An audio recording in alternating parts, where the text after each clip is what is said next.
Okay, so this is really just another pet peeve of mine. I'm being petty. And I know there's got to be some teacher out there somewhere who's gotten this right, but I've never met one.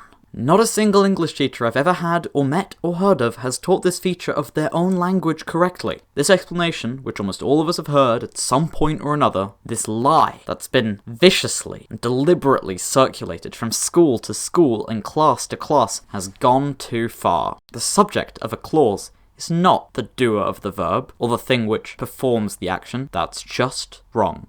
I got the idea to make this video after watching this video by Zoe B. Overall, it's like most of her videos. It's pretty good. Go watch Zoe B. But this particular video does make a small mistake which I couldn't overlook. She defines the active voice as a system where a subject performs an action to an object, whilst the passive voice is a system where an object has an action performed on it by a subject. See, I'm a pedant, and I'll have you know, this misdefines the grammatical subject, so I'm here to save the day. But talking of saving the day, here's a little known trick that might just save your day from being stolen on the internet. Yeah, I wrote that joke myself. This video is sponsored by Private Internet Access VPN, the world's most transparent VPN provider, using 100% open source software. This is a brilliant way to protect yourself online, trusted by 15 million satisfied customers worldwide. PIA hides your IP address and encrypts your data to hide your online activity, making it safer to use public Wi-Fi and concealing your internet traffic. And by using PIA's servers in countries around the world, you can bypass content blockers and access different countries' streaming libraries. PIA now even has servers in every US state, and I hear you guys have all sorts of statewide sporting event blackouts and restrictions on viewing local websites. So with PIA, you can bypass those too.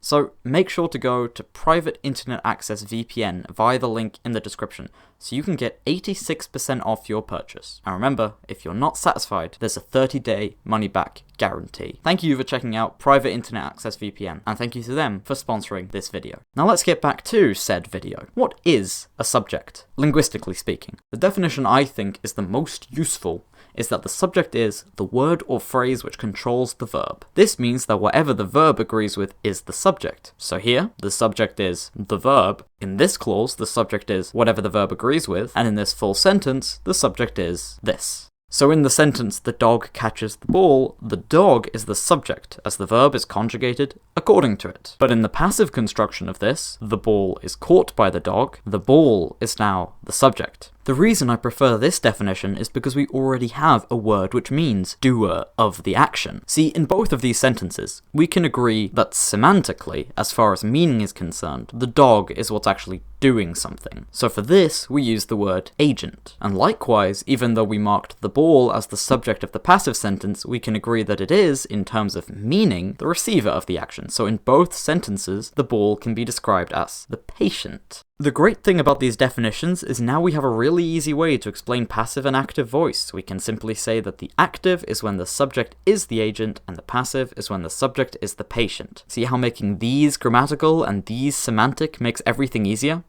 Okay, side note. I'm leaning out of the realm of linguistics now and going into some sort of literary studies, but I do think this relationship between the agent and subject on the one hand, and patient and object on the other, is interesting.